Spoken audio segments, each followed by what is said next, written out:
رات اور دن کے کسی بھی حصے میں بال اور ناخن کاٹنا ممانعت نہیں ہے، یہ عوامی بس رومر ہے۔ حضرت امام ابو یوسف رحمت اللہ علیہ سے ہارون الرشید نے پوچھا کہ رات کو ناخن کاٹ سکتے ہیں یا نہیں، تو آپ نے فرمایا کہ کاٹ سکتے ہیں۔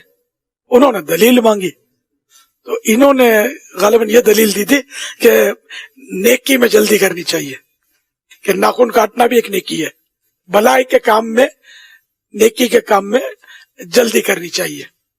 تو یوں مطلب یہ لوگ یار اپنی اپنی بس حساب کتاب چلاتے رہتے ہیں، تو ایسا کچھ بھی نہیں، ناخن کاٹیں بال کاٹیں کوئی منع نہیں ہے۔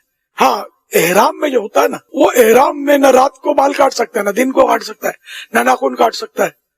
کاٹے گا جان بوجھ کر تو گناہ گار ہوگا، اور کفارے بھی آئیں گے، وہ ہے اپنے اس کے اپنے مسائل ہیں احرام کے۔